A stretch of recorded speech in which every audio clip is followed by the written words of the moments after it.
Hey, this is Michael Monroe, and face the brutality, the concrete, the steel, the true face of rock and roll, and the brutally delicious. Check it out, brutally delicious. Isn't that beautiful? Check it out. This is Michael Monroe. Keep on rocking. See you down the road.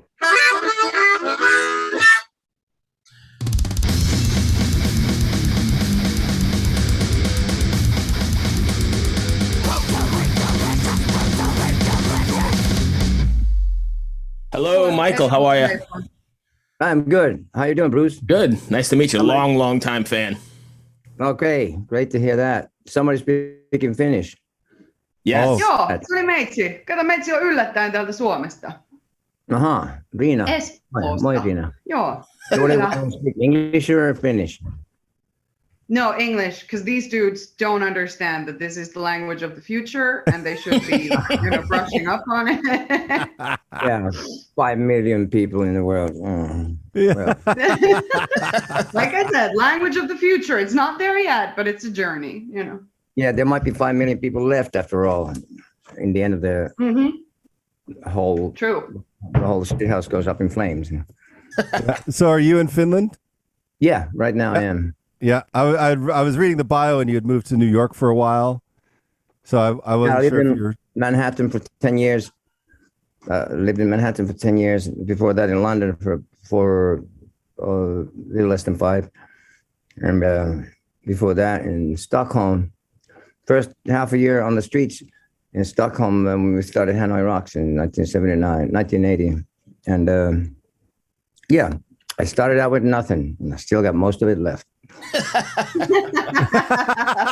Nice. Excellent. That's awesome. So I have to be honest. I'm of a bit of a younger generation here. So I only got to. I'm 46. Come on. I only got to know Hanoi Rocks later on, like in my 20s, basically. Yeah. I mean, I had heard of Hanoi Rocks, but when you guys were really going, I was only like 8 or 9. And I'll never forget. I was sitting at the computer and I was searching. Oh, I want to figure out what Hanoi Rocks is all about. And I came across "Don't You Ever Leave Me," and my girlfriend at the time was like, "What are you playing?" And I was like, "Oh, it's this band Hanoi Rocks. They're fronted by Michael Monroe. I'm just researching them because I know they were a big influence on a lot of the bands that I like." And she's like, "This is the best song I've ever heard. We have to have this song." And then "Until I Get You," she fell in love with that song, and that's just something that always stuck with me personally. Was that like how music can bring people together in ways that are kind of unexpected. Great to hear, man. That's really cool. That's the way it's supposed to be. Yeah. Yeah. Rock and roll definitely brings everyone together for sure. Yeah. And while I was prepping for this interview, I didn't know you had released a new record. So I was like, oh, okay, I'll go on Facebook and see what you're doing. And then I went on to YouTube and I have a subscription to YouTube Music. So I was like, let me check out the new album. And to me, you're one of the few artists that every time you release a record, you get better and better and better and better and better. And you're always refining what you do. Thank you. That's great to hear, man. Because there's another point in my life in my mid-20s where I was going through a mental health crisis and I heard "A Day Late and a Dollar Short," which I don't even know how I came across that song, but it was another one of those moments. And I realized that you always come around in my life when things are either really good or really bad, and there's always something that you add artistically. I don't even know if the synchronicity is the word or not. That's a great to hear. But like even the new record, how you're talking about like everybody's nobody, like you got to let go of what was before because that happened already, and you have to appreciate what's now and moving ahead. And it's just, it hit me again. And I was just like, fuck, I need this right now. That's great to hear, man. That means the world to me. Yeah, sorry. I'm not trying to be a that really means a lot to me. It's just, that's the best kind of feedback you can have. That, that music touches and means so much for you. It's that was really great to hear. Thank you. Appreciate that. it really means a lot to me. And that means I'm doing something right. After all these years, you're still doing something right. I've added it to my I made a playlist of the entire record already, and it's now going to be playing in my car on repeat. Cool, man. Yes, it's a special record. This one turned out really good. I mean, they're all special, but this one especially became everything just fell into place perfectly. I think we renewed the band's sound in the best possible way, production-wise and arrangement-wise, song-wise. There's a lot more air, and I mean, there was a new engineer I never worked with before in a new studio we went to just to try out a new thing, and it paid off. It really came together nice. Who was it? This guy Erno Laitinen. He's a Finnish guy. He's produced. There's a Finnish band called Hello Helsinki, which Rina knows, I'm sure. Hello Helsinki is like Hello Helsinki. They have one of the biggest hits. They're some of the most hits of any band in Finland. They're like a pop rock band. So he'd been producing them, and he wanted to do a rock and roll record, for a while, and this was the perfect time for him. And he mixed Sami Alfa's solo album. So I went to meet him, and he had a good vision. And in the end, he ended up being, more like with the band as a producer. So I credited him and the band as the producers because we kind of produced it together. Right. So that was the other thing I was going to say is this record sonically sounds so much better than all of your previous records. Thank you. I think so too. And the vocal performances were spot on. Oh, thank you. In the age where a lot of people from the early 80s are losing their voice, yours only seems to be getting stronger, which is nice to hear. It's nice to hear, honestly. I try to get better at what I do, so it's nice to hear that feeding. How did Slash get involved in this? Well, I just sent him an email. I sent the song to him. I said, "Would you like to play a solo on this track? It's going to be the title track of my new album." And he was really busy. I knew he was doing promotion for us. He had an album coming out and everything. So he says, "When did you need it by?" So I said, "Well, as soon as like now." Like yesterday. Like yesterday. And I said, "Well, if you don't have the time, I understand it." I was like, "Well, let me see if I can carve out a day for it." And 2 days later, we had the solo. So wow. He's such a sweet guy. He's a sweetheart. Such a sweet guy. Yeah. And a great solo too. It's a statement in itself. It's really off the cuff and very, I love the way it almost falls apart at one point and it just comes together in the end. And, nowadays when everything's so perfectly in place, every note is being like Pro Tooled into, being perfectly. I mean, it has the human touch, and it's a good, great statement. That's where sometimes the best things are the mistakes. And there's an art form that's called perfectly flawed, and that's right. to take into account, and also like the vocal for that song "Antisocialite." That was also a very different type of song for this band, and there's a danger of it becoming like pompous, kind of like a power ballad. We didn't want that to happen, and no big drums and no tum tum tum. We wanted to keep it small and intimate, and kind of like John Lennon's Imagine. Very simple and small, and that's the way we succeeded in that. And I had done the vocal. I had like a demo piano I had done myself, and I did that was the first vocal I recorded for the whole album. And then later on we had this guy Lenny Kalle Taipale, piano player, genius, fantastic, dear friend of mine, one of the best piano players in the world, and he did the proper piano on it. And then one night I had a gig a couple of hours outside Helsinki. We were recording in Helsinki, Inkfish Studios, Inkfish. So I had a gig a couple of hours outside Helsinki the night before, and we went out so late that I got back to the studio in the morning. I'd only slept for 2.5 hours, but I wanted to try the vocal again for Antisocialite. And I said to Rich and Erno in the studio, I said, I'd like to try the vocal again. And they said, "Oh man, your vocal's great. It's just brilliant already. What's there?" I said, "Yeah, I know it's good, but I know I can do better. So let me just give it a shot." So I did one take, and they're like, "Wow, it sounds great." So with the 2.5 hours sleep, with the tired voices, it was perfect for that song, So I re-sang the whole vocal, and that's the vocal that's on the record. That's something that a lot of vocalists don't understand. You know, like sometimes you have to get yourself to a point physically to achieve the vocal that you're looking for.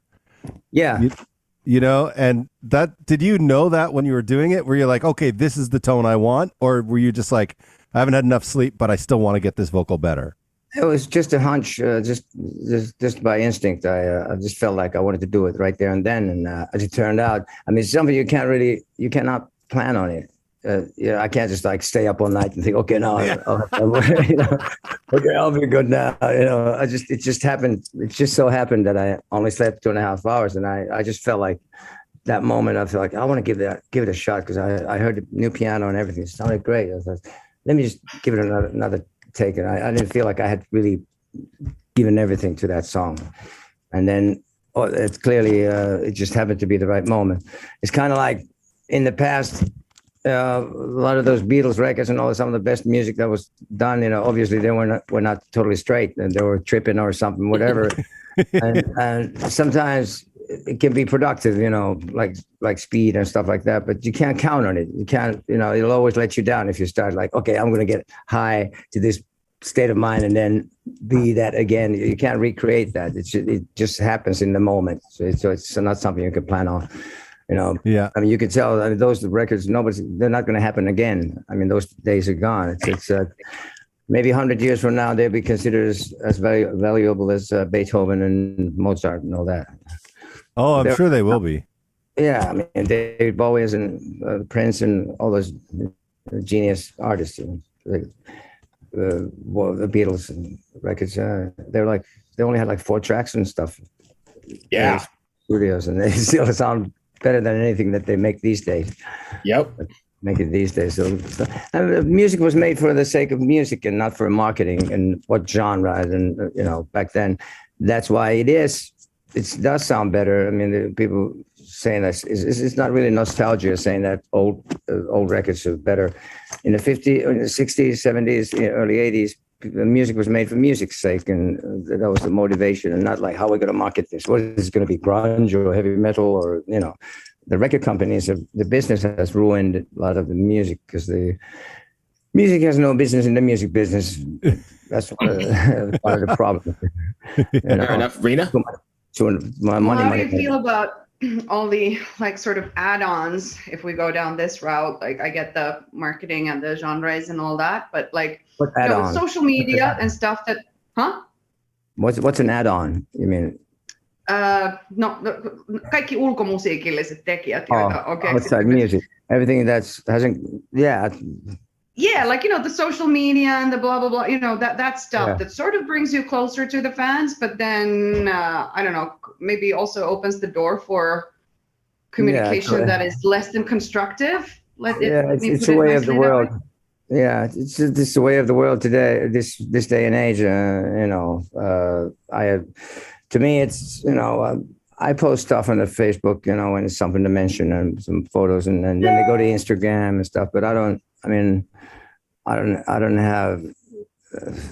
have Spotify.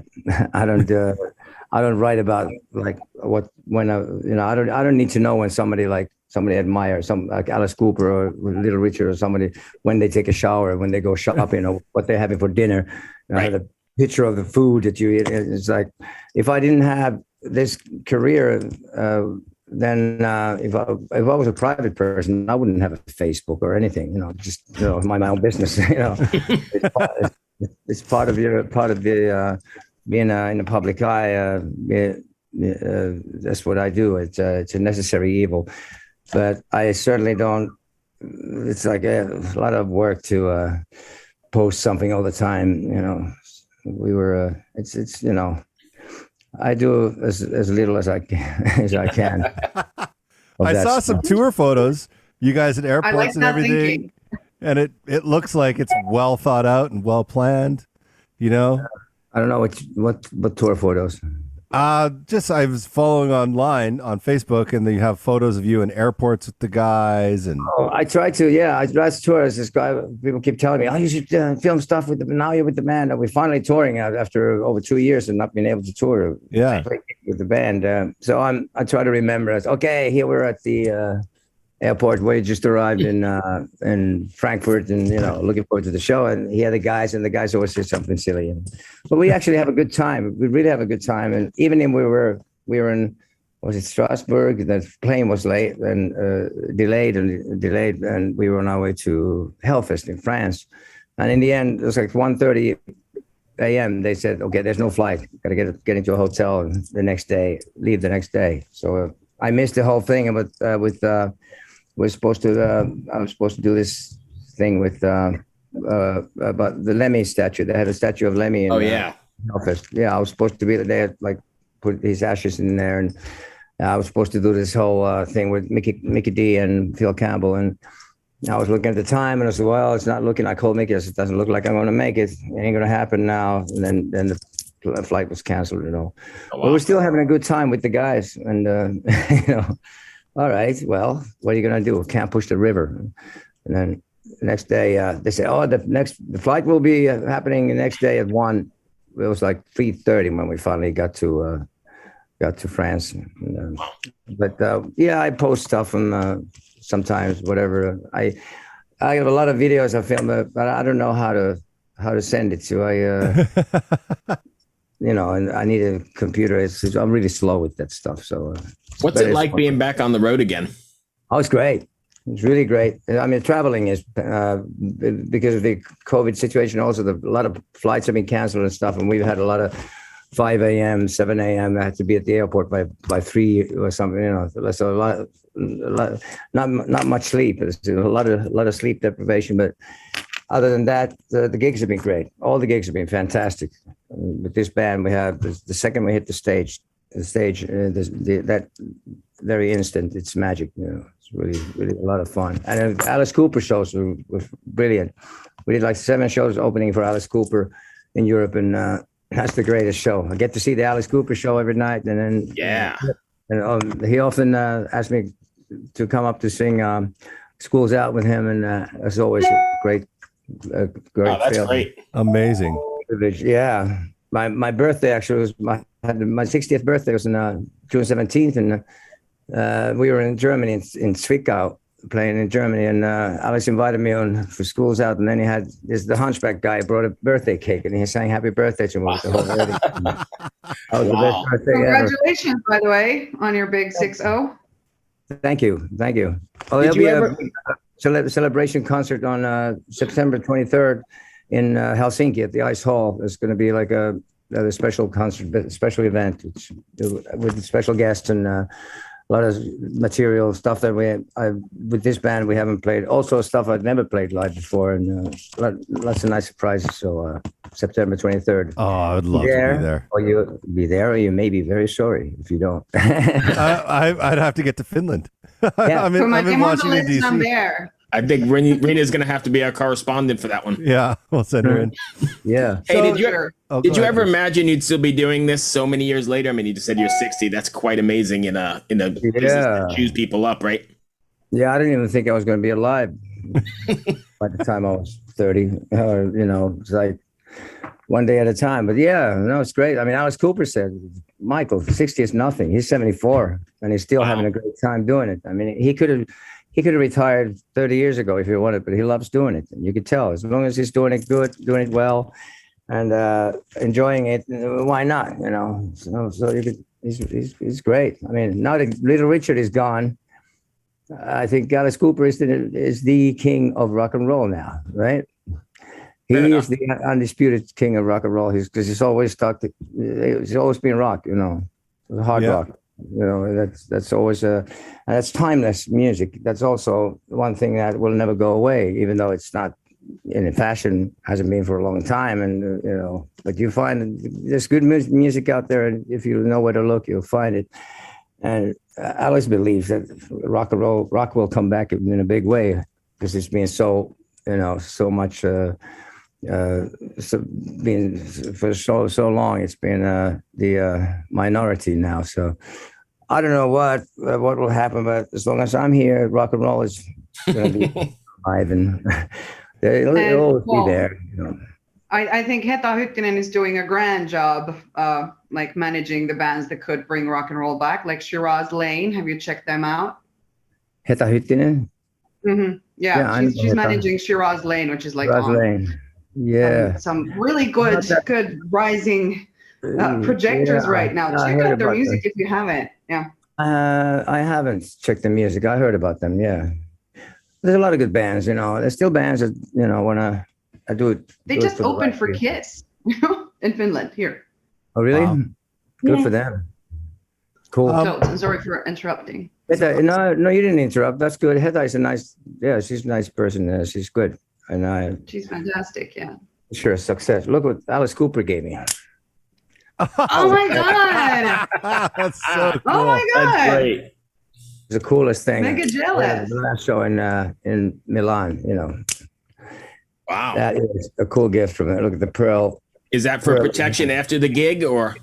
Yeah.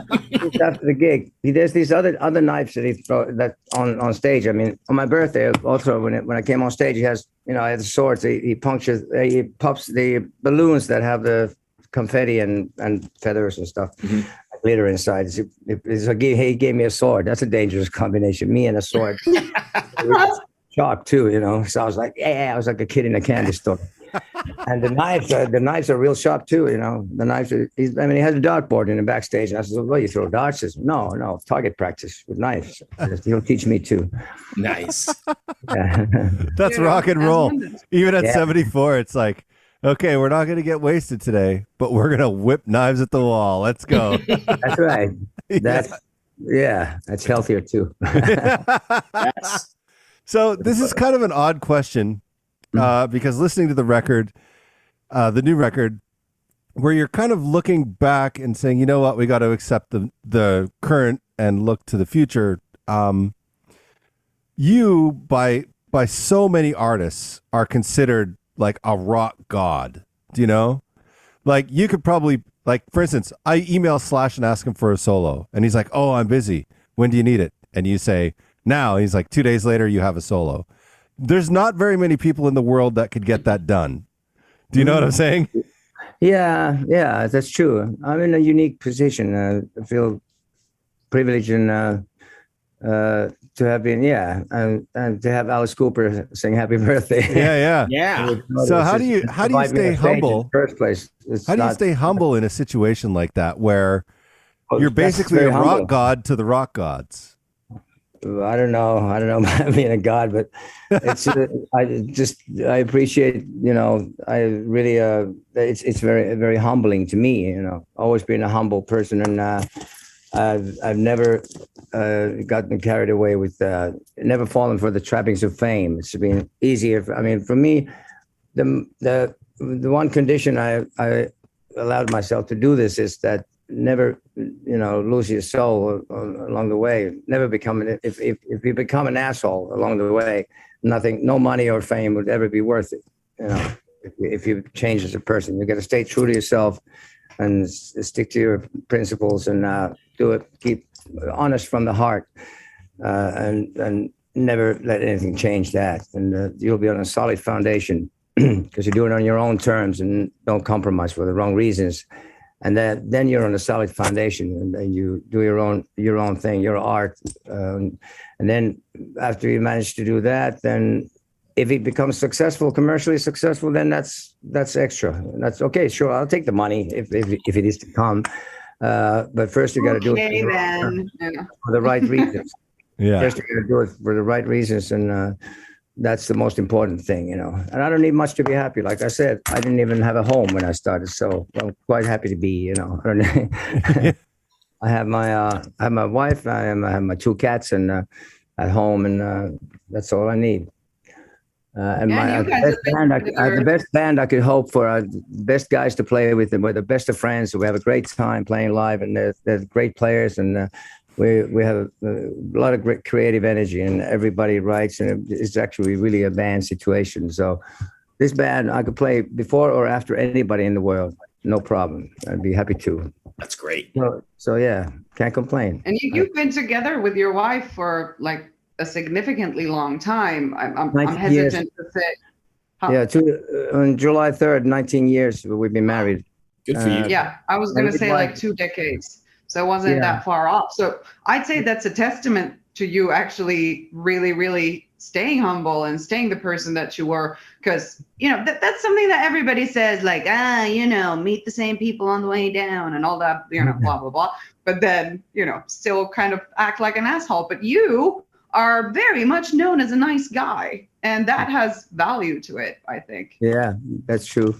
My late wife, we were together 16 years, and then I didn't think I was going to find another life companion, but I was lucky enough to find my current wife, and happily married for 19 years. Yeah, it was, like you were saying, it's a lot of people when you meet have been together for a long time, like Alice and Cheryl Cooper. I mean, they're great. And it's often they're, you can tell that they're balanced people. I mean, Alice is the sweetest guy you could ever meet. He's really a nice guy and really together, and then he has a long-term relationship that speaks highly of people like that.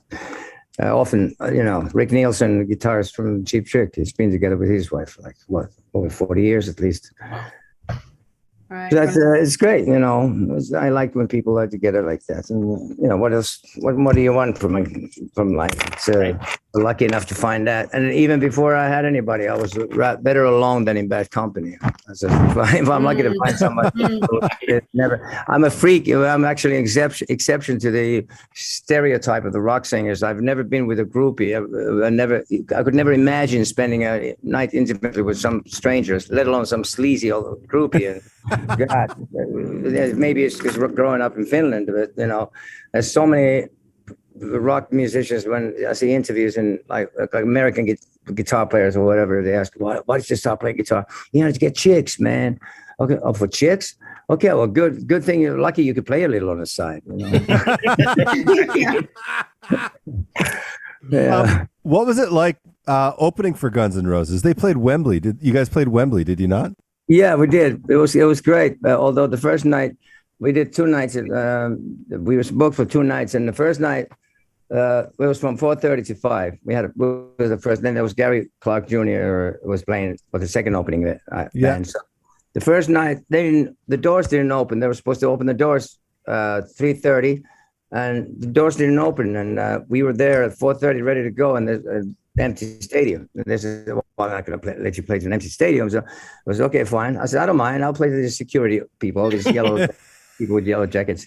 And then, but they said, "Okay, we have to wait." So we waited and waited. And then about 5 to 5, they told us, "Okay, your slot went by. We couldn't play. The first night we didn't play at all." Oh, wow. Then they said, "Nobody knows why the doors were held for 2 hours."